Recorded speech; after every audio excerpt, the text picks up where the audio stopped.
하나님 말씀 함께 보겠습니다. 마태복음 15장 21에서 28절입니다. 신약성경 25면에 있습니다.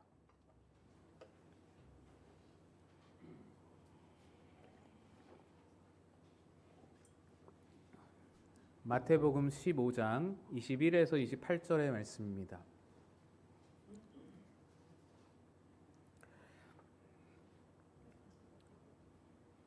교독해서 읽도록 하겠습니다.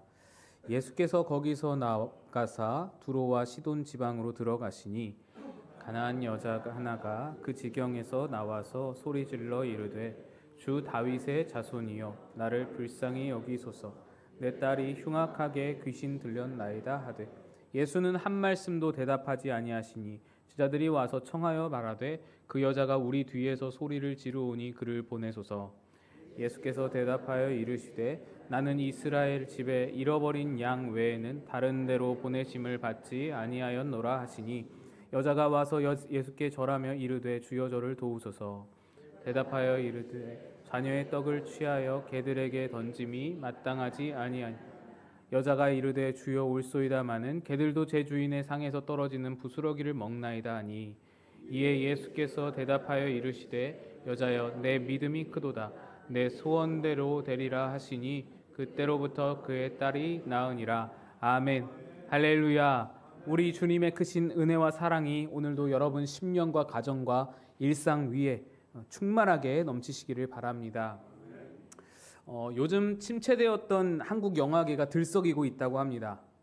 기독교계에서는 우리 교회도 단체 관람 준비하고 있듯이 신의 악단이라는 영화도 흥행을 했었지만 사회 전체적으로 전반적으로 대히트를 치고 있는 영화는 왕과 사는 남자라는 영화죠. 1,000만 관객을 돌파하면서 인기몰이를 하고 있습니다. 아마 여러분 중에도 많은 분들이 그 영화를 보셨으리라 생각이 되는데요. 지난주엔가 한 장로님이 이 영화를 보고 오셔서는 이렇게 감상평을 남기셨습니다. 유해진이 연기가 다했다.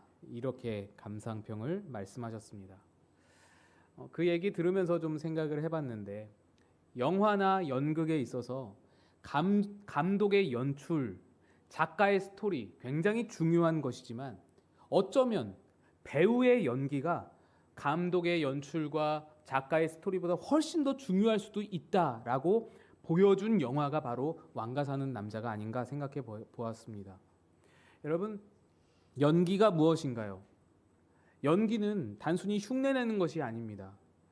그것은 자기가 배역의 삶을 완전히 깊숙이 들어가서 그 인물이 느끼고 있는 감정, 그 인물이 지금 가지고 있는 마음을 온전히 스스로 담아내고 그걸 살아내는 것입니다. 아무리 화려한 무대와 훌륭한 대본이 주어지더라도 배우가 그 역할을 진짜 자기 삶으로 자기의 마음과 감정으로 받아들이지 못하고 그것에 몰입하지 못하면 결코 관객의 마음을 사로잡을 수 없고 좋은 작품도 만들어낼 수가 없을 것입니다. 반대로 배우가 그 배역에 완전히 녹아들어서 진실하게 반응하면 어떤 연출이 조금 부족하더라도 그 작가 스토리가 좀 부족하더라도 우리에게 깊은 감동을 주게 되고 좋은 영화가 만들어지게 되는 것입니다. 현대 연극의 창시자로 불리는 콘스탄틴 스타니슬랍스키라는 인물이 있습니다. 이 사람은 오늘 우리가 영화에서 보는 그 자연스럽고 진실한 연기, 이 내면의 연기에 대한 체계를 이 뼈대를 세운 인물입니다. 19세기 후반까지는 이 인물이 등장하기 전까지는 연극의 모든 무대 배우들이 과장된 몸짓, 소위 억텐이라고 하죠. 억지로 내는 텐션으로 굉장히 부자연스러운 발성, 부자연스러운 억지스러운 그런 연기를 하는 것이 일반적이었습니다. 과장되게, 익살스럽게, 우스꽝스럽게 그렇게 하는 것이 일반적인 연기의 표본이었습니다. 그런데 스타니슬랍스키는 이런 억지 연기를 거부하고 배우의 내면 심리와 그 감정에서부터 우러나오는 진실된 연기, 사실주의 연기를 체계화한 사람입니다. 그래서 내면 연기가 이때로부터 시작이 되었습니다.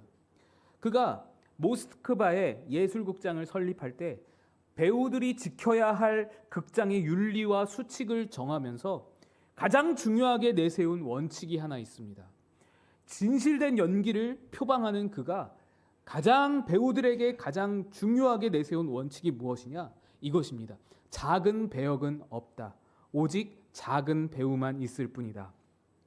이 문장은 스타니슬랍스키의 아주 핵심적인 철학이 되어서 그는 이 철학을 가지고 배우 수업이라는 책을 출간하고 현대 연기의 교과서라고 불리는 스타니슬랍스키 시스템, 연기 시스템을 만들어서 지금까지도 수많은 연기자들에게 아주 많은 영향을 미치고 있습니다. 작은 배역은 없다. 오직 작은 배우만 있을 뿐이다. 라는 말의 의미가 무엇일까요? 우선 작은 배역은 없다라는 말은 대사가 한 줄뿐이거나 스쳐 지나가는 행인의 역할, 우리가 볼 때에 굉장히 작아 보이는 그런 배역이지만 그런 배역일지라도 작품 전체적으로 볼 때 결코 무의미한 배역은 없다라는 것입니다. 모든 역할은 연출자의 큰 그림과 의도 안에서 고유한 가치와 생명력을 지니고 있다라는 뜻입니다. 그러나 그런 배역에 대해서, 그런 배역의 크기나 비중을 탓하면서 연기를 대충 한다든지, 나는 이런 작은 배역은 내가 어울리지 않아, 나는 이런 배역을 감당하지 않을 거야 라고 불평하는 태도로 일관하는 배우가 있다면 그가 바로 작은 배우라는 것이 스타니슬랍스키의 생각입니다. 훌륭한 배우는 무대 위에서 어떤 배역이든지 어떤 자리에 서 있든지 감독이 이 작품을 통해서 주고자 하는 메시지를 잘 드러내고 그것을, 그 의도를 신뢰하여, 철저히 신뢰하여 자기에게 주어진 배역을 100% 소화해내는 자가 바로 큰 배우, 훌륭한 배우라는 것입니다. 오늘 설교 시작을 영화와 연기 이야기로 시작한 것은 바로 우리들의 인생, 특히 신앙을 가진 신자들의 인생이 이 연극과 영화와 매우 흡사하기 때문입니다. 인류의 구원 역사를 이끌어 가시는 하나님은 우리 인생 모두의 연출자이십니다. 그분은 틀림이 없으십니다. 그분의 연출은 확실하십니다. 신뢰할 만합니다. 그분은 연출자이시면서 극작가이시면서 무대 배경 감독이면서 또한 우리를 직접 캐스팅하신 분입니다. 하나님은 우리 각자에게 가장 알맞고 가장 필요한 고유한 삶의 자리들을 각자 배역으로 허락해 주셨습니다. 그런데 때로는 우리가 하나님이 나에게 맡겨주신 삶의 자리와 위치와 배역에 대해서 마음에 안 들 때가, 불평할 때가 있다는 것입니다. 하나님, 왜 나의 인생은 저 사람의 배역처럼 화려한 배역이 아닙니까? 하나님, 왜 나에게는 한평생 질병을 감당해야 하는 고통스러운 배역을 주셨습니까? 왜 저에게는 한평생 아픈 가족을 돌봐야 하는 배역을 주셨습니까? 왜 저에게는 경제적으로 어려움을 이렇게 오래도록 겪게 하시는 것입니까? 왜 저에게는 남들이 알아주지 않는 이런 초라한 자리를 주셨습니까? 이렇게 원망하는 것입니다. 그러나 바로 그런 태도가 작은 배우의 모습입니다. 하나님이 주신 배역에 작은 배역은 없습니다. 그것을 작게 여기는 작은 배우만 있을 뿐이라는 것입니다. 오늘 우리가 함께 읽은 마태복음 15장 본문에는 당시 유대인들의 관점, 유대인들 사회에서의 그 모든 기준과 관점에서 볼 때 가장 비천하고 수치스럽고 보잘것없는 작은 역할에 불과한, 엑스트라에 불과한 한 사람이 등장합니다. 그녀는 흉악한 귀신에 들린 딸을 둔 가나안 여인입니다.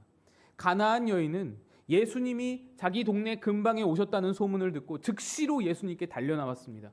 그녀는 딸이 귀신에 들렸는데 예수님이 귀신을 쫓아내는데 아주 탁월한 그런 훌륭한 메시아시다라는 능력을 가지고 계시다라는 것을 듣고 익히 알고 달려나온 것입니다.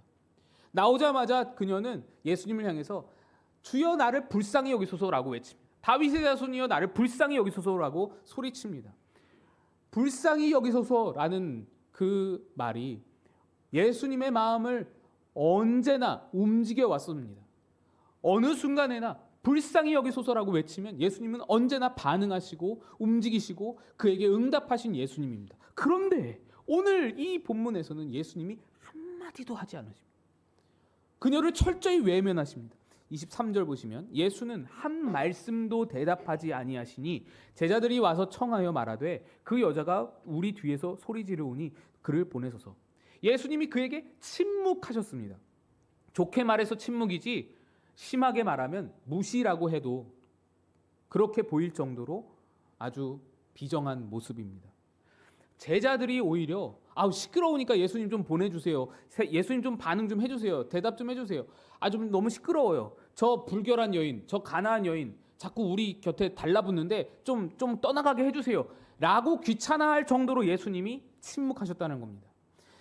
제자들이 계속해서 그렇게 재촉하자 예수님이 이제 입을 여시는데 그 뒤로 이어지는 말씀들은 더 충격적입니다. 이 침묵보다 더 충격적인 말씀들입니다. 24절에 나는 이스라엘 집에 잃어버린 양 외에는 다른 데로 보내심을 받지 아니하였다. 이 말씀은 난 너를 위해 온 게 아니야 라는 뜻입니다. 거절입니다. 너는 내 관심 받기다. 너는 내 사역의 대상이 아니다 라는 말씀입니다. 이거 얼마나 큰 상처를 받을 그런 말입니까? 만약에 오늘 우리가 예수님 앞에 섰을 때에 예수님께서 우리에게 이런 말로 거절을 하셨다라고 하면 여러분 어떠시겠습니까? 예수를 믿을 마음이 당장에 뚝 떨어질 겁니다. 정내미가 확 떨어지겠죠. 당장 뛰쳐나갈 겁니다. 그런데 이 여인은 포기하지 않습니다.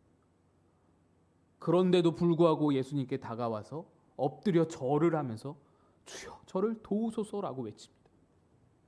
바로 이때 예수님은 가장 충격적인 말씀을 하십니다. 26절 자녀의 떡을 취하여 개들에게 던짐이 마땅하지 아니하다. 주님이 여인을 향해 개라고 하십니다. 이것은 모욕입니다. 예수님은 처음에 침묵하시고 그 다음에 거절하시고 모욕하셨습니다. 점점 더 여인은 다가가고 있는데 여인은 계속해서 더 예수님께 더 가까이 나아가고 있는데 예수님은 여인을 향해서 계속해서 냉담한 반응으로 강력하게 거절의 제스처를 취하고 계신 것입니다. 우리가 아는 예수님과 너무나 다른 모습, 예수님이 도대체 왜 이러시는 걸까요? 이 본문을 제대로 이해하려면 먼저 역사지리적 배경부터 알아야 합니다. 유대인들이 이방인들을 싫어하고 멸시했다는 사실 여러분 다 아실 겁니다. 그런데 이방인뿐만 아니라 가나안 민족들에 대해서 품은 혐오감은 역사적으로도 뿌리가 깊었습니다. 오늘 가나안 여인에 대하여 이 마가복음에서는 수로보니게 여인이라고 표현을 합니다. 수로보니게라는 것은 수리아와 베니게의 합성어로 시리아 지역의 페니키아 지역을 합성한 그런 지역을 의미합니다. 이 수로보니게라는 표현은 중립적인 표현입니다. 어떠한 감정도 어떠한 정서도 포함되어 있지 않은 민족 정서가 포함되어 있지 않은 그런 표현이 수로보니게입니다. 그냥 지명일 뿐이죠. 그런데 마태복음은 이 가나안 여인이라고 수로보니게 여인이라는 표현을 바꿔버렸습니다. 성경에서 가나안이라는 말의 의미가 무엇인가요? 가나안은 지리적 개념으로 쓸 때는 약속의 땅, 젖과 꿀이 흐르는 땅으로 하나님께서 이스라엘 백성들에게 약속으로 주신 영토를 의미해서 굉장히 긍정적인 의미를 갖습니다. 그런데 가나안이란 단어가 민족적 개념으로 쓰일 때에는 구약 시대에 여호수아가 반드시 축출해야 했던 우상 숭배자들입니다.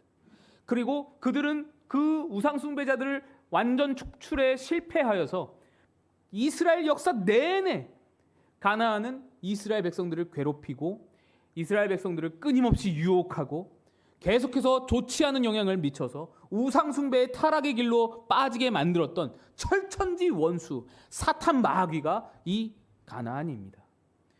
사탄 마귀의 대표 대명사가 이 가나안이란 이름이 된 것입니다. 지금도 그들이 이스라엘 백성들이 팔레스타인을 향해서 전쟁을 멈추지 않는 그 명분도 바로 여기에 있습니다. 그들에게 있어서 가나안 민족은 축출과 진멸의 대상 그 이상이 아닌 것입니다. 마가복음이라는 책의 대상을 로마 그리스도인들로 선택했습니다. 그 로마 그리스도인들 중에는 이방 출신 그리스도인들이 대다수였습니다. 그렇기 때문에 민족적 감정을 빼고 중립적으로 수로보니게라고 그렇게 표현했습니다. 그런데 마태복음은 그 대상이 거의 100% 유대 출신 그리스도인들입니다. 마태가 마가복음을 사용하면서 수로보니게라는 표현을 가나안 여인이라고 바꾼 것은 유대인들의 감정을 완전히 이입하여서 표현한 것입니다. 유대인들에게 절절히 느껴지도록 이 여인은 더러운 여자, 이 여인은 너희가 혐오스럽게 보는 그 여자라는 것입니다. 유대인들은 이런 혐오감을 표출하기 위해서 이방인, 특히 이 가나안 사람들에게 개라는 멸칭을 사용했습니다. 저런 개 같은, 우리말로도 좀 안 좋은 표현인데 유대인들도 그렇게 표현했습니다. 그런데 오늘 우리에게는 개라고 하면 또 한편으로 이 반려견의 의미가 있잖아요. 이미지가 있잖아요. 그런데 이 유대인들이 사용한 이 가나안 사람들을 향하여서 사용한 개라는 멸칭은 완전히 다른 뜻입니다. 반려견의 의미가 없습니다. 들개라는 뜻입니다. 들개들은 어떻습니까? 때를 지어서 다니면서 뭘 뒤지나요? 쓰레기를 뒤집니다. 쓰레기를 뒤져서 썩은 고기나 음식 찌꺼기를 먹으면서 심지어 성문 밖에 버려진 사람의 시체를 뜯어먹기도 한 것이 이 들개들입니다. 성경에 사람 시신을 뜯어먹는 장면이 나옵니다. 따라서 당시 사람들에게 개라는 존재는 굉장히 혐오스럽고 불결하며 탐욕스러운 짐승의 대명사가 이 들개였습니다. 유대인들이 가나안 사람들에게 그렇게 멸칭을 썼던 것입니다. 그런데 문제는 주님이 그와 똑같은 단어를 쓰고 있다는 것이죠. 우리가 아는 주님은 사랑의 주님이시고 온 세상 죄인들을 다 품에 끌어안으시는 예수님이신데 혈통이 다르다는 이유로, 출신이 다르다는 이유로 이런 혐오적인 단어와 인종차별적인 말씀을 하신다는 게 우리로선 이해가 안 되는 겁니다. 그런데 이는 한국어 성경이기 때문에 오는 그런 오해인 경우가 많습니다. 이 말씀을, 본문을 원어로 다시 살펴보면 의미가 조금 다릅니다. 유대인들이 이방인에게 사용한 멸칭이 들개였다면 예수님이 사용하신 단어는 반려견을 뜻하는 강아지 정도의 단어입니다. 유대인들은 개를 부정히 여겨가지고 집안에 들이지를 않았지만 헬라인들은 당시에 반려견들을 많이 키우고 있었습니다. 식탁에 그 반려견들이 드나들면서 식탁 아래에서 작은 개들이 어린아이가 먹다가 떨어진 부스러기를 먹기도 하고, 또 주인이 우리 오늘 흔하게 보듯이 먹다가 빵 쪼가리 조금 뜯어서 개에게 나눠주고, 이런 문화가 로마 당시에 있었던 문화인 것입니다. 그러니까 예수님이 말씀하신 이 개라는 표현은 쫓아내야 할 들개가 아니라 집안의 가족처럼 여기며 함께 거하는 강아지를 말하는 것입니다. 그래서 자녀의 떡을 취하여 개들에게 던짐이 마땅하지 아니하다라는 말씀은 너는 개 같은 이방인이 썩 꺼져라 라는 말씀이 아니라 너는 조금 기다려라 라는 말씀입니다. 무슨 말씀이냐? 예수님의 사역에 순서가 있다는 의미입니다. 지금은 자녀들에게 은혜가 베풀어질 차례이다. 그 은혜를, 자녀들에게 지금 주어야 할 은혜를 강아지에게 먼저 줄 수는 없지 않느냐. 실제로 예수님이 이 땅에 오셔서 가장 먼저 그 베푸신 모든 사역들은 대부분이 다 유대인들을 향했습니다. 로마서 말씀에서도 있듯이 먼저는 유대인에게요, 다음은 헬라인에게로다 라고 말씀이, 복음의 전파 순서가 나오듯이 예수님의 사역의 첫 번째 대상은 유대인들이었습니다. 그런데 예수님의 말씀에는 이 여인을 향한 희망도 담겨 있습니다. 예수님은 그녀를 쫓겨나야 할 존재가 아니라 지금은 그녀의 차례가 아니지만 너도 이미 이 집안, 이 가족에 속해 있는 존재다라는 놀라운 복선을 이 말씀 안에 담아두셨습니다. 반려견이라는 것, 강아지라는 것, 예수님은 이미 이 여인을 가족처럼 받아들이고 계셨던 것입니다. 그리고 실제로 십자가와 부활 이후에 성령님이 오시면서 사도들을 통해서 복음이 이방 땅으로 전파되면서 바로 이 여인 같은 그런 가나안 사람들에게도 하나님의 복음이 온전히 전파되게 되었습니다. 예수님은 단지 이 복음 전파의 순서를 설명하신 것입니다. 그런데 그렇다고 하더라도 우리에게 의문이 다 풀리는 건 아닙니다. 예수님은 여인을 향해 매몰차게 대하셨습니다. 유대인들이 그러듯이, 유대인들이 멸시하듯이 예수님도 그를 향해서 아주 매몰차고 거절감을 느끼게 그렇게 대하셨습니다. 이건 우리가 풀 수 없는 것입니다. 예수님은 이런 그 복음의 순서에 대한 그런 내용을, 사역 순서에 대한 내용을 따뜻하게 차근차근 설명해 주실 수 있는데 그러지 않고 침묵과 냉대로 그녀를 대하셨습니다. 여기에도 이유가 있는데 그 이유가 본문 마지막 절에 나타나 있습니다. 28절입니다. 이에 예수께서 대답하여 이르시되 여자여 내 믿음이 크도다. 내 소원대로 되리라 하시니 그때로부터 그의 딸이 나으니라. 예수님이 여인의 믿음을 크게 칭찬하십니다. 예수님은 그 여인에게 이런 믿음이 있다는 것을 아셨습니다. 그리고 그 믿음을 끌어내기 위해서 그런 냉대와 차가운 말투를 사용하셨습니다. 그리고 모든 유대인들에게 이 여인의 믿음을 도드라지게 보이기를 원하셨습니다. 오늘 설교의 핵심은 예수님이 그렇게 칭찬하신 여인의 믿음이 어떤 것이냐라는 것입니다. 예수님은 유대인들을 향하여서 먼저 사역을 시작하셨습니다. 그들을 자녀라고 비유하실 정도로 우선적이고 또 열심을 다해서 모든 전심을 다하셔서 예수님은 그 유대인들에게 사역하셨습니다. 밤을 새워서 치료하시고 밤을 새워서 말씀을 전하시고 피곤하여서 지치시는데도 그렇게 이 유대인들을 향한 사역을 멈추지 않으셨습니다. 그러나 이 유대인들은 예수님에 대해, 예수님의 메시아 사역에 대해서 올바른 이해를 도통 갖지를 못했습니다. 유대인들은 계속해서 예수님을 정치적인 메시아, 이스라엘을 그 로마의 압제로부터 해방시켜줄 영웅으로만 쳐다봤습니다. 예수를 따르는 자이든지 예수를 거절하는 자이든지 모두가 다 마찬가지로 예수님을 정치적 메시아로 그런 관점에서 평가하고 있었던 것입니다. 예수님이 정치적 메시아가 맞다라고 생각되면 그를 따르는 것이고 예수님이 정치적 메시아가 아니다, 저런 정도로는 안 된다라고 평가하면 안 따르는 것입니다. 이게 유대인들의 둘로 갈라진 예수님을 향한 평가였습니다. 오직 그들에게는 정치적 메시아밖에 없는 겁니다. 유대인들의 간절한 바람은 환경의 변화였습니다. 나라의, 국가의, 민족의 변화였습니다. 국가 정치 상황만을 바라봤습니다. 그 말이 무슨 말인지 여러분 아셔야 합니다. 국가와 정치 환경과 그 상황의 변화를 바란다라는 것은 나의 변화는 별로 중요하지 않다는 얘기입니다. 나의 변화는 시급한 변화가 아닙니다. 시급한 변화는 오직 이 나라와 환경과 정치 상황의 변화일 뿐인 것입니다.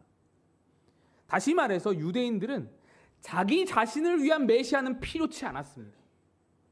나는 이미 회개와 어떤 변혁이 필요하지 않은 올바르고 의롭고 선한 자입니다. 나는 이미 천국 백성입니다. 그러나 이 나라 꼴을 보니 엉망진창입니다. 이 국가와 민족과 정치 상황을 위해서는 대대적인 개혁과 변혁이 필요한 겁니다. 이게 유대인들의 시각이고 그들이 정치적 메시아를 구했던 이유입니다. 반면에 가나안 여인은 완전히 달랐습니다. 그녀에게 허락된 모든 삶의 정황들은 유대인들보다 훨씬 더 절망적이었습니다. 이방인이라는 태생적인 한계와 딸이 귀신에 들려서 그것을 지켜볼 수밖에 없는 어미의 처절함과 그리고 모든 유대인들에게 개 취급을 당해야만 하는, 예수님마저도 개 취급을 하는 그런 낮고 비참한 자리가 이 여인이 처한 정황이었습니다.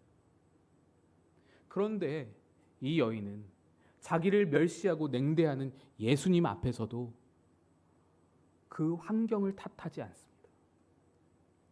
자기 처지를 비관하면서 그걸 하소연하지도 않습니다. 그녀의 위대한 대답을 한번 들어보십시오. 27절 말씀입니다. 같이 읽습니다. 시작. 여자가 이르되 주여 부스러기를 먹나이다. 여러분, 이 여인이 이방인으로 태어난 것은 그녀의 잘못이 아닙니다. 그녀가 선택한 게 아닙니다.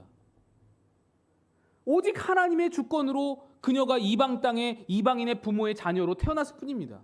고른 적이 없습니다. 보통의 사람이라면 유대인들이 이 여인을 이방인이라고 멸시하고 예수님이 매몰차게 대하실 때 아니 내가 무슨 잘못이냐고, 내가 뭘 잘못해서 내가 이런 모욕을 당해야 하냐고, 내가 그 혈통으로 태어나고 싶어서 태어났냐고, 내가 그 집안에 태어나고 싶어서 태어났냐고 억울해하고 원망하면서 뛰쳐나가버려야 정상입니다. 그게 일반적입니다. 그런데 그녀는 전혀 억울함의 기색이 없습니다. 어디에도 환경을 탓하는 그런 내용이 없습니다. 그녀는 하나님이 자신에게 허락하신 가장 낮고 비천한 그 자리를 오히려 수용합니다. 하나님이 나를 이방인으로 두셨으면 그게 맞다라는 겁니다. 그렇게 살겠다는 겁니다. 그거 인정한다는, 수용한다, 받아들인다라는 겁니다. 자신이 개 같은 존재라는 사실을 겸허히 인정하고 받아들입니다. 예수님이 나를 개로 보시면 내가 개가 맞다라는 겁니다. 그리고는 그 자리에서 주여 올소이다마는 개들도 주인의 상에서 떨어지는 부스러기를 먹나이다. 그녀는 오직 주님의 긍휼과 은혜만을 구하고 있습니다. 다른 걸 구하지 않습니다.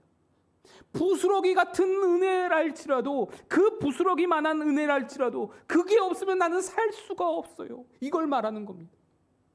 그녀에게 가장 시급한 문제는 자신을 멸시하고 억압하는 사회와 환경의 변혁이 아닙니다. 주님 없이는 단 한순간도 살 수가 없는 자기의 영적인 무능함과 갈급함, 그것으로 인하여서 그게 가장 시급한 문제이기 때문에 주님께 부스러기라도 달라고 그 은혜를 구하고 그렇게 주님 앞에 매달리는 것입니다. 유대인들은 스스로를 훌륭한 명품 배우라고 여겼습니다. 그렇게 착각하면서 그래서 연출자에게 요구합니다. 이 무대 배경 좀 바꿔놓으시죠. 로마에게 압제당하는 이 무대 배경, 이게 꼴이 뭡니까? 우리가 원하던 스토리가 아닙니다. 이 대본 좀 바꿔주세요. 이 대본 이건 아닙니다. 그게 장르 좀 바꿔주세요. 장르가 왜 이 모양입니까? 무슨 십자가입니까? 이 장르를 좀 멋진 장르로, 이스라엘이 독립을 이루어서 대단한 나라를 이루고 영광을 얻는 그런 장르로 좀 바꿔주시죠. 내용을 바꿔주세요. 계속해서 이걸 요구하는 겁니다. 하지만 이 가나안 여인은 자신에게 악역으로 다가오는 유대인들의 멸시, 억압 이런 것들을 불평하지 않고 자기를 이방인으로 캐스팅하고 이방인으로 배역을 정하신 하나님을 원망하지 않습니다. 대신 자기에게 주어진 그 이방 여인이라는 그 보잘것없는 배역 안으로 깊숙이 들어가서 그걸 수용하고 그 자리에서 할 수 있는 것들, 주어진 정황을 받아들이는 순종과 주님의 은혜만을 간절히 구하는 겸손으로 주님께 매달리는 겁니다. 이것이 바로 하나님 나라라는 무대에서 가장 빛나는 명연기였던 것입니다. 명장면인 것입니다. 그래서 성경에 기록되어 예수님의 칭찬을 받는 것입니다. 예수님께서 내 믿음이 크도다라고 극찬하신 이유가 바로 여기 있습니다. 작은 배역은 없다. 오직 작은 배우만 있을 뿐이다. 라는 말처럼 그녀는 세상의 눈에는 대사 한 줄 없고 가장 작고 비참한 엑스트라 같지만 하나님 앞에서는 자기에게 주어진 자리를 온전히 수용하고 나를 캐스팅하신 하나님을 철저히 신뢰함으로 자기 연약함과 부족함을 이겨내고자 하나님의 은혜만 간구하는 가장 위대하고 큰 배우로 여김을 받은 것입니다. 여러분의 인생은 온 세상을 이끌어가는 위대한 작품을 만들어 가시는 연출자이신 하나님이 여러분 각자에게 친히 맡기신 배역입니다. 하나님이 여러분을 캐스팅하셨고 지금 이 인생을 여러분에게 배역으로 맡겨주셨습니다. 물론 그 배역이 너무너무 마음에 안 들 수 있습니다. 기왕이면 부잣집에서 떵떵거리며 편안하게 사는 역할 좀 맡겨주시지 왜 이렇게 버겁고 눈물 나고 아무도 알아주지 않는 초라한 엑스트라 같은 배역을 나에게 맡겨주셨냐라고 항변하고 싶으실 수 있습니다. 제가 그랬습니다. 제가 그렇게 하나님께 많이 또 자주 따졌습니다. 삶에 원망이 많았습니다. 제게 주어진 무대 배경과 그게 스토리가 도통 마음에 들지를 않았습니다. 이 사회 구조와 교회 시스템에 대한 불만과 불평이 심히 많았습니다. 그렇게 세월을 살아오다가 우리 교회를 만나고 하루하루 매일매일 새벽마다 여러분에게 말씀을 전하면서 깨달은 것이 그 모든 불평이 저에게 아무런 도움이 안 된다는 것을 깨달았습니다. 그 불평이 나를 한치도 한치만큼도 키워내지를 못한다는 것을 깨달은 겁니다. 내가 할 일은, 하나님이 내게 맡기신 것은 놀라우신 하나님의 계획, 그 모든 것이 하나님의 계획 안에 있음을 믿고 내게 주어진 작은 배역 하나를 충실히 감당하는 것만이 내가 해야 할 일이라는 것을 깨달은 것입니다. 제가 설교를 준비하다가 아주 짧은 영상을 하나 만나게 되었습니다. 김태리라는 배우가 초등학교 아이들을 데리고 연극반을 하는 이야기입니다. 그들에게 연기를 가르치고 연극 하나, 오즈의 마법사라는 연극을 만들어가는 이야기인데, 연극을 준비하기 위해서 이제 아이들에게 배역을 정해주다가 일어난 에피소드를 담은 영상입니다. 같이 한번 보시죠.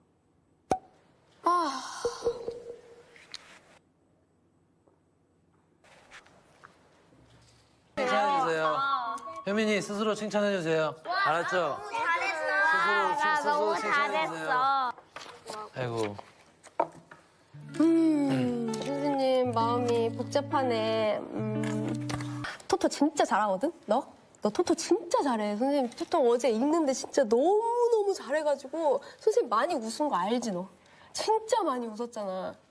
그게 무슨 뜻이냐면 너는 뭘 해도 잘할 거라는 거야. 응?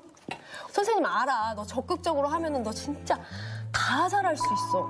너는 그 7개 뭘 해도 잘해. 선생님도 선택 정말 어려웠어. 효민이 너무 우는 거 보는데 너무 마음이 너무 아팠어. 저 미안해. 근데 진짜 진심은 진짜 너가 진짜 잘할 걸 알아서 그러는 거야. 선생님이 너가 너무 힘들어하고 못할 것 같았으면 진짜 안 줬어. 응? 허수아비 진짜 어렵단 말이야. 네가 진짜 잘할 수 있단 말이야. 응? 선생님 운 거 친구들한테 비밀이야.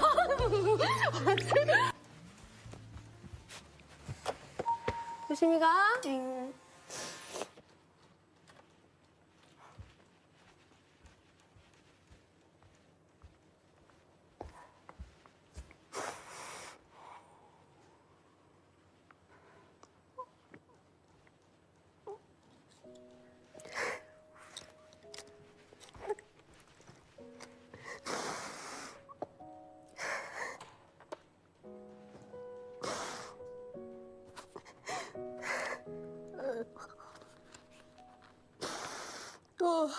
너무 어렵다.